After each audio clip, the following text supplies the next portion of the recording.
Hello and welcome to Fireside Chats with Leo Rodman, featuring your host, Leo Rodman. Hi, everybody. I'm Leo Rodman, and I'm here today with Brian Julius. Man, tell us a little bit more about yourself. Hey, Leo. Great to be here today. So I'm a data scientist, data analyst. Worked much of my career in the environmental sector in the federal government doing economic damage assessment work.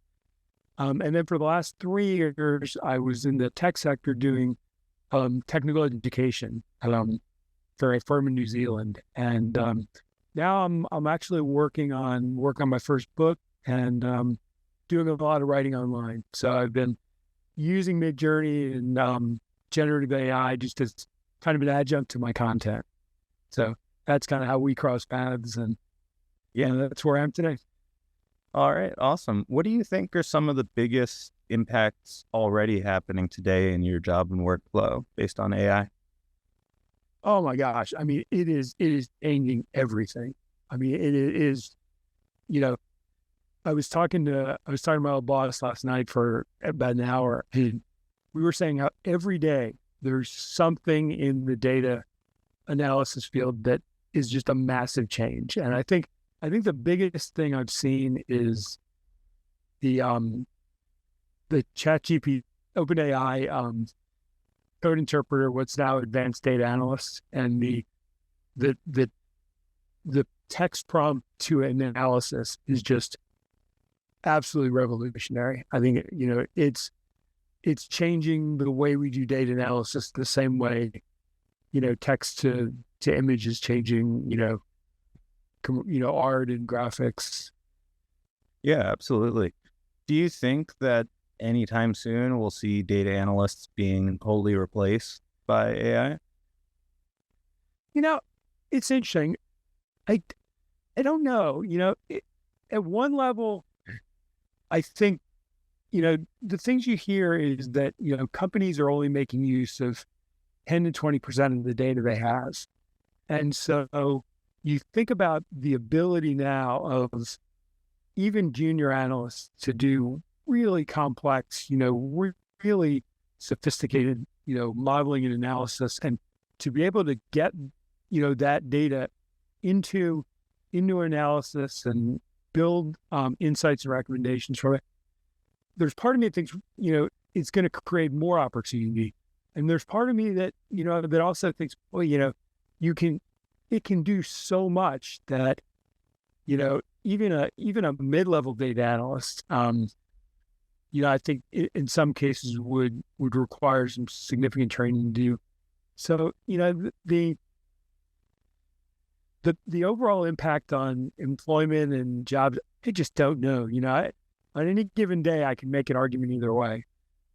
Yeah, I mean, I think what's interesting is a lot of studies show that it's beginners and intermediates who gain more from GPT, and experts probably gain less. That's, of course, creating, I think, quality of output, not time required to generate output. I think, obviously, it speeds everyone's workflow up.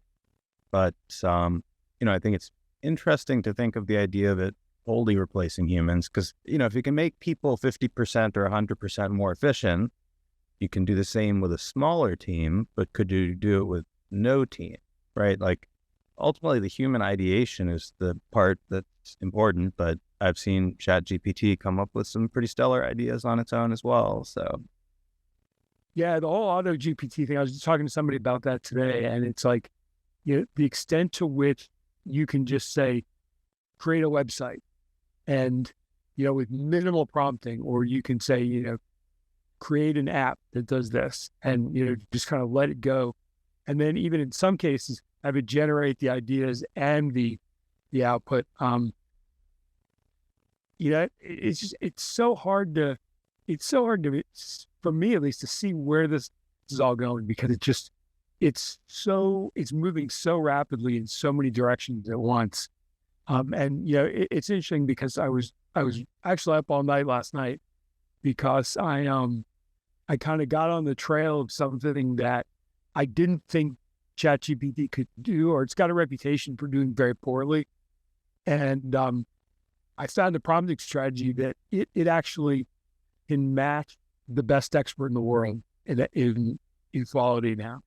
And it's like, you know, these are just things we're discovering, you know, on a kind of daily basis. And it almost feels like, you know, I was talking to somebody that the only other time in my life I can think that was comparable was the early 90s, when the internet was just becoming widespread, when you were just seeing the first hints of streaming video, streaming audio, and, you know, kind of the multimodal, you know, data. And I just remember thinking, wow, I just have no idea where this is going. You know, I had no idea what the world was going to look like in 5 years. And I haven't felt that way again up until now. And I just, you know, 5 years from now, it could be, you know, we could be trading, you know, gas and bullets, fighting the, you know, the AI, or we could be, you know, we could be in, you know, kind of a similar place to where we are now. It's like anything's possible for me at this point. Yeah, I think, you know, it definitely parallels a lot of things like invention of computers, invention of the internet.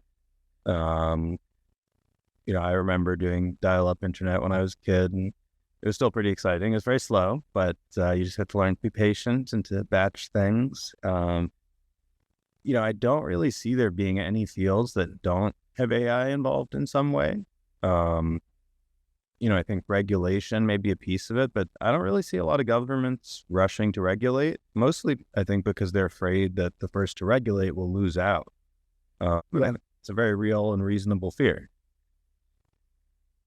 And I just, you know, in some respects, the task of regulation is so massive, you know, that it's kind of swept through so quickly and is so entrenched already that, you know, it's chasing after the horse, you know, 11 months after it left the barn, you know.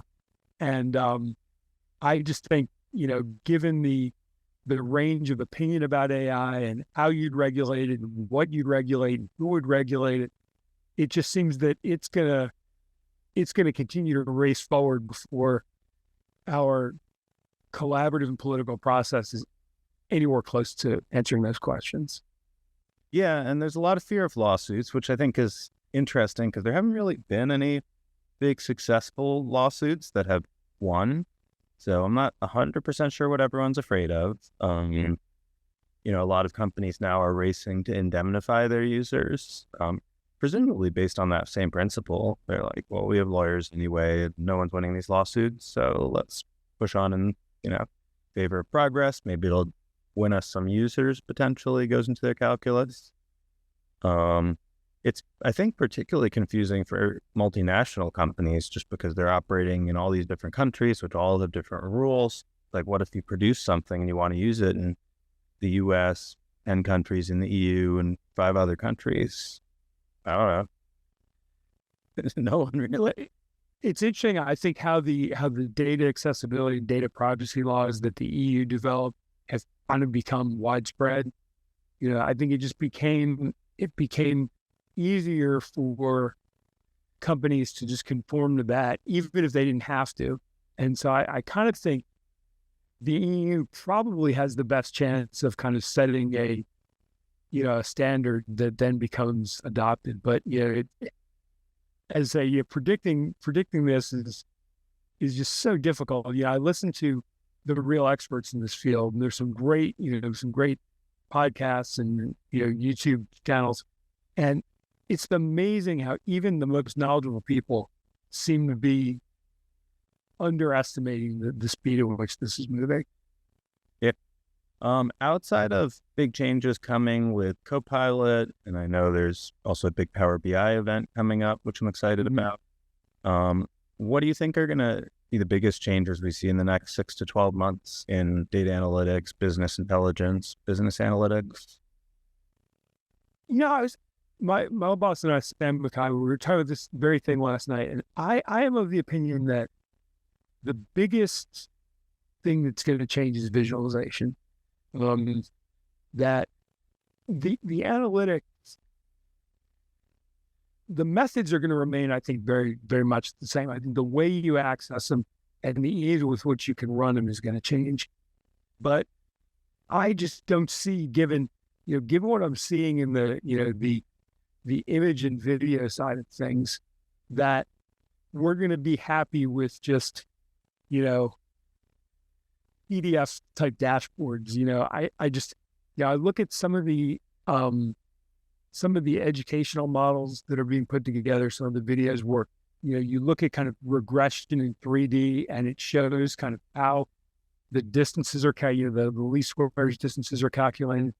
And I just think in some respects we're gonna see kind of an immersive video, data visualization model, very different from what we currently have. And to me, that's the thing that AI can bring, other than just the speed and ease of access for the other parts. That's the thing I think is most going to change. Yeah, I mean, I think definitely foresee, a kind of Jarvis or Siri like dashboard showing up in a lot of analytics applications, hopefully, and sort of mainstreaming some of those queries to users who wouldn't know how to query on their own. Do you think we'll see avatars showing up as well, or like a fake person describing data to someone?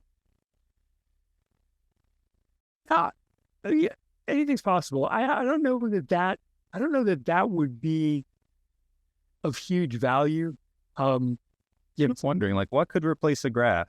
Graphs are kind of the best at their purpose for the most part. Yeah, but I mean, if you think about, the thing I've kind of got in my head is the ability to kind of immerse in the data. So you can kind of like, expand the screen and kind of be kind of zoomed into a particular part of the like a Minority Report UI kind of. Yeah, I think so. And right now 3D is considered kind of like the third rail of good visualization. Nobody in dashboard uses 3D. That's kind of a sign of amateurism. But I feel like if there was an immersive 3D experience, maybe kind of headset or kind of interactive screen, feel like 3D can in the right situation be really instructive and really, really beneficial. It's just in a Power BI, kind of dashboard, 2D world, it just doesn't work. But I see, kind of some of the on-the-fly video generation that's happening, and to me, there's just huge possibility in that. Yeah, absolutely. Well, that's about time for us. Thanks so much for coming on today. We really appreciate it. My pleasure. Yeah, on our way out, any last thoughts that you want to throw out to viewers and listeners? The interesting thing I've found, and I would really encourage anybody in the data science, data analysis field to get involved with something like Midjourney or Leonardo or DALL-E 3, some sort of image prompting. Because what I found, I kind of did it because I assumed it would be helpful in terms of generating kind of eye-catching stuff for my content. The real benefit has been it has really focused my analytics prompting, and I've made some advances in analytics prompting that I don't think I would have made as quickly if I hadn't been practicing a lot in Midjourney. So I think there's some really valuable carryover that I personally didn't anticipate. Really cool and fascinating. All right. Well, thanks again for joining us today. Thanks to all our listeners and viewers, and hope everyone has a great day. Take care, everyone. It's my pleasure. Have a great weekend. Bye now.